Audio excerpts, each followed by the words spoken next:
현대자동차가 2분기에 매출액 23조 2천억 원, 영업이익 2조 4천억 원의 실적을 기록했다고 밝혔습니다. 현대그룹이 현대건설 인수전 당시 낸 계약 이행 보증금 가운데 2천억 원 이상을 돌려받게 됐습니다. 올해 2분기 경제 성장률이 1.1%를 기록하며 9분기 만에 0%대에서 벗어났습니다. 국내 건설업 불황으로 올해 들어 상위 50개 대형 건설업체들의 국내 수주액이 지난해 절반도 안 되는 수준으로 떨어졌습니다. 네, 시청자 여러분 안녕하십니까. 생경제현장의 임동석입니다. 오늘 목요일 코스피 지수 개인과 기관의 동반 매도로 하루 만에 소폭 하락 마감했습니다. 구경호 기자를 연결합니다. 안녕하세요. 네, 안녕하십니까. 네, 소폭 하락 조정을 받은 오늘 장 시황을 정리해 주시기 바랍니다. 네, 25일 코스피 지수는 전날보다 2.47포인트 하락한 1909.61포인트의 장을 마감했습니다. 이날 외국인이 1,553억 원어치를 순매수했지만 개인이 747억 원, 기관이 740억 원을 동반 매도하며 코스피 지수를 끌어내렸습니다. 프로그램 매매는 452억 원의 매도 우위를 보였습니다. 코스피 지수가 최근 사흘 연속 오르며 1,900포인트를 넘어서자 차익 매물이 나오며 증시가 약세를 보인 것으로 분석됩니다. 업종별로는 전기가스업과 의약품이 1% 이상 빠졌고 섬유유업과 유통업도 하락했습니다. 통신업과 의료정밀, 종이목재, 운송장비 등은 상승했습니다. 시가총액 상위 종목 중에서는 현대차와 포스코, 현대모비스, 기아차 등이 상승한 반면 신한지주와 한국전력, KB금융 등은 하락했습니다. 또 LG상사가 2분기 어닝 쇼크로 9.28% 하락했고 금호석유가 부타디엔 가격 상승으로 인해 3.28% 올랐습니다. 네. 자, 그리고 이제 실적 시즌에 따라서 많은 기업들이 실적을 발표하고 있습니다. 자, 근데 증권가에서 LG전자, 대우건설 이 두 기업의 실적에 대한 평가가 극과 극을 보이고 있다던데요. 네, 대형주들이 잇따라 실적을 발표한 가운데 증권사마다 투자 의견이 대립되는 종목들이 속출하고 있습니다. 특히 LG전자와 대우건설은 성장성과 실적 안정성을 놓고 혹평과 호평이 엇갈렸습니다. 이날 신영증권은 LG전자에 대해 하반기 계절적 요인으로 가전과 에어컨 부분의 이익이 감소할 것이라며 목표 주가를 11만 5천 원에서 10만 5천 원으로 낮췄습니다. 우리투자증권도 이전보다 10% 낮은 9만 5천 원으로 하향 조정했고 NH투자증권, ACMC 투자증권도 목표 주가를 낮췄습니다. 전날 발표한 LG전자의 2분기 영업이익이 4,790억 원으로 시장 기대치를 웃돌았지만 모바일보다 가전이 실적을 주도하면서 질이 떨어졌다는 평가입니다. 반면 삼성증권은 LG전자의 2분기 실적이 기대치에 부합했고 하반기 전망도 양호하다며 투자 비중 확대를 권고했습니다. 현대증권도 2분기 실적이 추정치를 웃돌았다며 적정 주가 12만 원과 투자 의견 매수로 긍정적 시각을 유지했습니다. 대우건설도 투자 의견이 대립됐습니다. 한국투자증권은 대우건설이 성장의 한계에 놓였다며 투자 의견을 매수해서 중립으로 낮추고 기존 1만 3천 원이었던 목표 주가를 취소했습니다. 반면 유진투자증권과 KTB투자증권은 2분기 실적이 기대치를 충족시켰고 3분기도 기대할 만하다며 투자 의견 매수와 목표 주가를 기존대로 유지했습니다. 이에 대해 전문가들은 전반적으로 실적 불확실성이 커져 앞으로 실적을 두고 투자 의견이 갈리는 경우가 많아질 것이라고 설명했습니다. 네, 자, 그리고 이르면 9월 코스닥 시장위원회가 한국거래소 이사회에서 분리가 된다고요? 네, 이날 금융위원회는 코스닥 시장위원회를 한국거래소 이사회에서 분리해 시장감시위원회에 준하는 독립기구로 설치해 운영한다는 내용의 코스닥 시장 지배구조 개선 방안을 내놨습니다. 지난 2월 코스닥 시장 활성화를 목적으로 마련된 자본시장 기업자금 조달 기능 제고 방안에 이은 2차 대책입니다. 금융위의 이런 계획은 외부 전문가들이 참여하는 코스닥 시장위원회를 따로 구성해 독립성과 전문성을 강화하겠다는 취지입니다. 하지만 외부 의견을 반영하기 위해 인원수만 늘린 데다 이마저도 비상근으로 운영할 계획이어서 정책 결정 과정 혼란만 야기할 수 있다는 우려가 일고 있습니다. 금융투자업계 고위 관계자는 금융위가 코스닥 위원회 위원장을 금융당국 인사로 임명하려다 여론이 나빠지자 결국 고육지책으로 내놓은 방안이라며 코스닥 시장위원회 지배구조가 선진화되기보다는 퇴보했다는 느낌이 강하다고 지적했습니다. 네, 자, 지금까지 증시 관련 소식 구경호 기자와 함께했습니다. 감사합니다. 감사합니다.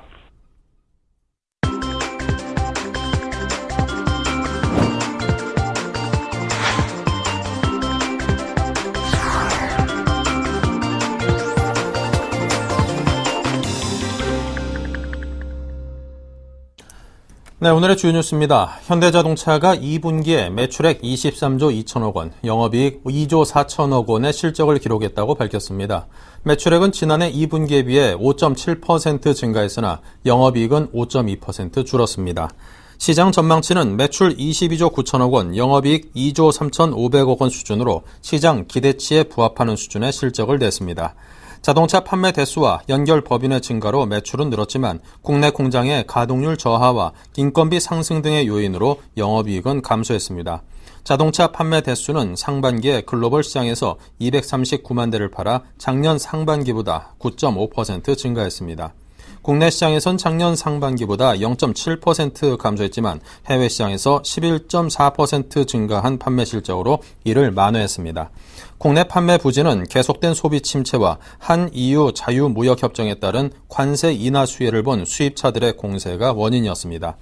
자동차 애널리스트들은 하반기에도 노사 분규와 엔저로 인해 실적 호전폭은 크지 않을 것으로 내다봤습니다.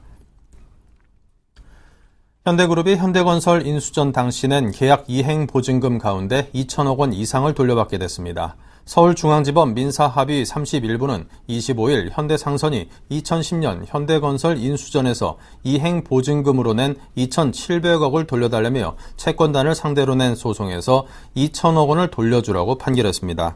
현대그룹은 현대건설 인수전에서 우선협상 대상자로 선정되자 현대상선을 통해 이행보증금 2,755억 원을 채권단에 지급했습니다. 그러나 채권단은 인수자금의 출처를 명확히 밝히라고 요구했고 현대그룹이 은행 명의의 대출 확인서를 제출했지만 채권단은 현대그룹과의 양해각서를 해지하고 이행보증금을 몰취했으며 이듬해 현대건설은 현대차그룹이 인수했습니다. 현대그룹은 이행보증금을 냈는데도 채권단이 실사 요구에 응하지 않고 현대차그룹과 양해각서를 체결한 것은 배임적 이중매매 행위라며 이행보증금과 손해배상금을 청구하는 소송을 냈다고 밝혔습니다. 재판부는 채권단이 몰취한 이행보증금을 부당하게 많다고 판단하고 4분의 3에 해당하는 금액을 현대그룹에 돌려주라고 판단했습니다. 올해 2분기 경제성장률이 1.1%를 기록하며 9분기 만에 0%대에서 벗어났습니다. 한국은행이 집계한 실질 국내 총생산 GDP 속보치에 따르면 2분기 실질 GDP 성장률은 직전 분기보다 1.1% 증가했습니다. 전기 대비 성장률은 2011년 1분기 1.3%를 기록한 이후 8분기 연속 0%대에 머물렀으며 올해 2분기 실질 GDP는 작년 동기 대비로는 2.3% 증가했습니다. 민간 소비가 증가세로 전환한 가운데 정부 지출과 건설 투자 및 수출 호조가 성장률을 호전시킨 것으로 분석됩니다. 민간 소비는 내구재와 서비스 소비가 늘어나 0.6% 증가했으며 건설 투자는 토목과 건물, 건설을 중심으로 3.3% 증가했습니다. 수출은 영양, 음향, 통신을 중심으로 1.5% 늘었으며 수입도 반도체와 전자부품을 위주로 1% 증가했습니다. 그러나 설비 투자는 운송 장비 부문이 감소하며 0.7% 줄었습니다. 국내 건설업 불황으로 올해 들어 상위 50개 대형 건설업체들이 또래 국내 수주액이 지난해의 절반도 안 되는 수준으로 떨어졌습니다.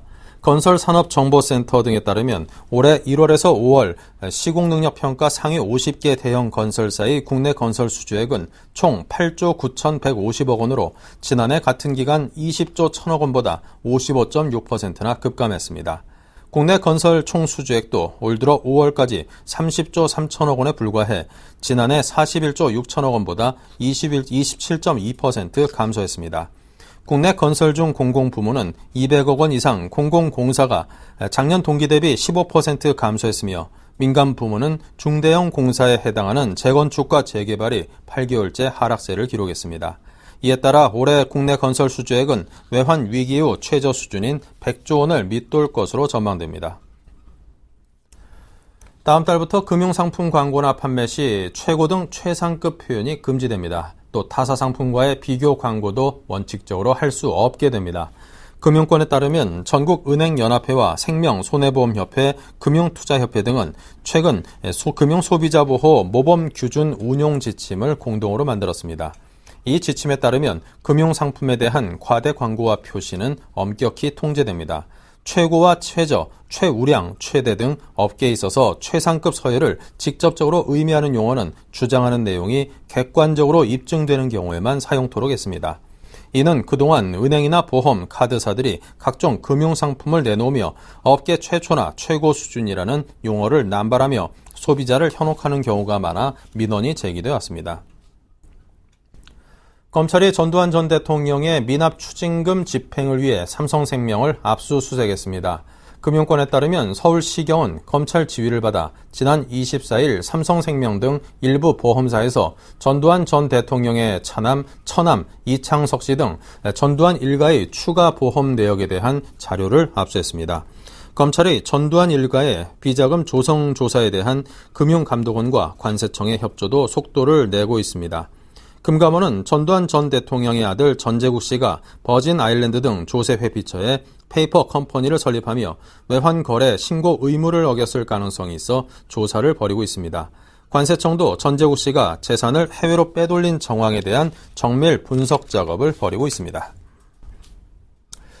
네, 글로벌 경기가 아직까지 완전히 회복되지 못한 상태에서 우리 한국산 제품을 겨냥한 전 세계의 무역 규제가 늘고 있다고 합니다. 최근 미국 상무부가요, 셰일가스 개발에 쓰이는 한국산 유정용 강관에 대해서 반덤핑 조사에 착수해 정부에 비상이 걸렸다고 합니다. 서울경제신문 윤홍우 기자를 연결합니다. 안녕하세요. 안녕하세요. 네, 최근 전 세계에서 한국산 제품들을 대상으로 반덤핑 관세 같은 무역 규제가 늘고 있는 추세라고요? 네, 그렇습니다. 올해 초 미국이 한국산 세탁기에 반덤핑 관세를 부과하고 최근에는 철강 제품인 유정용 강관에 대한 조사에도 나섰습니다. 멕시코에서는 한국산 냉연간판, 남아프리카 공화국에서는 한국산 코팅지가 반덤핑 조사를 받고 있는데요. 전 세계에서 보호 무역 움직임이 거세지고 있습니다. 지난 6월 말을 기준으로 한국산 제품에 대한 전 세계 무역 규제가 129건에 달하는데요. 한국산 제품에 대한 반덤핑 제소 건수도 매년 17건에서 19건 수준이었는데 지난해는 25건으로 껑충 뛰었습니다. 올해는 상반기에만 벌써 14건이 발생했습니다. 우리 주력 산업인 화학, 철강 제품 등이 주요 무역 규제 대상에 오르고 있는데요. 품목별로는 화학이나 철강 제품이 무역 규제 대상의 70%에 달합니다. 주로 무역 규제 국가들은 인도나 중국, 미국으로 파악되고 있습니다. 네. 자, 이렇게 우리 제품을 겨냥한 무역 규제가 늘어나는 그 이유는 무엇일까요? 네, 무역 규제는 사실 전 세계적으로 늘고 있긴 한데요. 경기 침체로 각국 산업이 어려워지면서 보호 무역 움직임이 거세지고 있는 것입니다. 대부분의 국가들이 일자리 문제 등으로 어려움을 겪고 있는 가운데 자국 산업을 보호해야 된다는 자국 내 기업들의 목소리가 커지고 있는 것입니다. 문제는 한국을 표적으로 삼는 무역 규제가 부쩍 늘어나고 있다는 점인데요. 전자, 철강, 화학 등 한국의 주력 수출 업종들이 각국의 주요 무역 규제 대상에 오르고 있습니다. 결국 문제는 경기 침체라고 볼 수가 있는데요. 철강이나 석유화학 등 일부 품목은 최근 설비가 이렇게 잇따라 증설되면서 전 세계적으로 공급이 증가하고 있지만 경기 침체로 수요가 이를 따라잡지 못하다 보니 각국 기업 간의 견제가 강화되고 있는 추세입니다.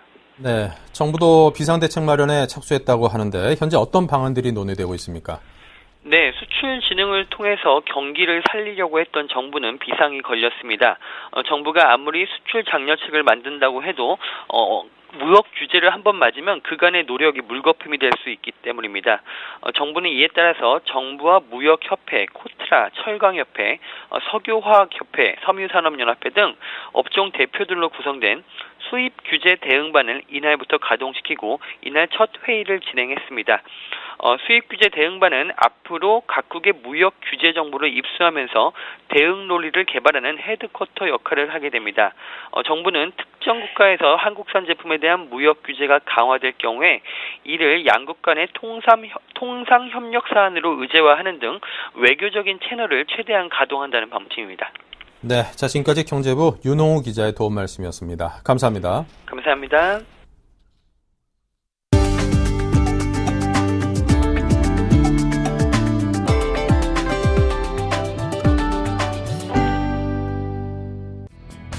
산업통상자원부 무역위원회는 일본, 인도, 스페인산 스테인리스 스틸바에 대한 덤핑 방지 관세를 3년간 연장해 부과하기로 최종 판정했다고 밝혔습니다. 스테인리스 스틸바는 정밀기기, 자동차 부품, 화학기계, 원자력 발전, 건설 등 산업 전반에 쓰이는 원자재입니다. 무역위는 세계 시장 규모의 45%에 해당하는 일본, 인도의 생산 능력 증가와 스페인의 생산 능력 등을 고려할 때 반덤핑 관세 부과가 종료되면 국내 산업 피해가 재발할 가능성이 높을 것이라고 판정 이유를 설명했습니다.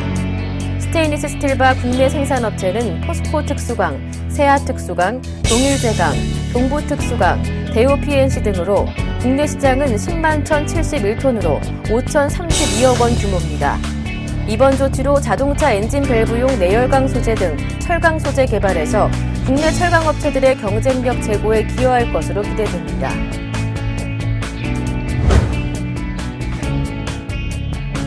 롯데마트는 인도네시아 자바섬에 있는 보고르 지역에 현지 34호점을 개장한다고 밝혔습니다.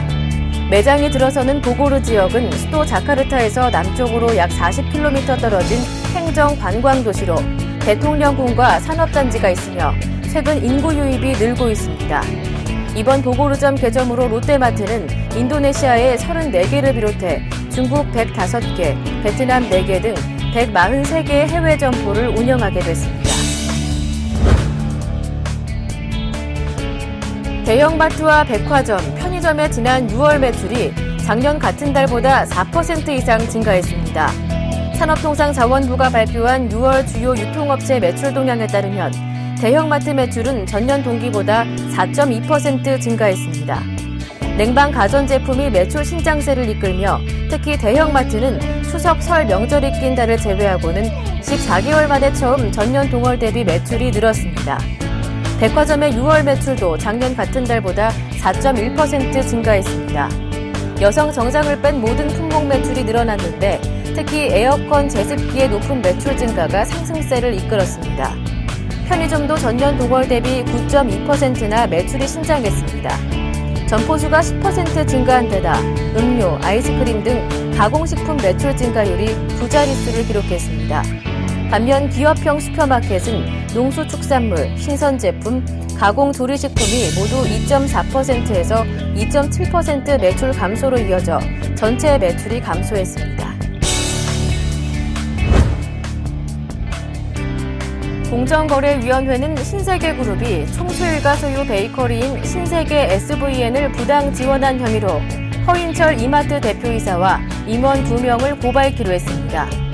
공정위에 따르면 신세계그룹은 2009년부터 지난해까지 신세계 SVN의 베이커리 사업 매출 성장이 급격히 둔화하자 판매 수수료를 낮게 책정하는 방식으로 지원했습니다.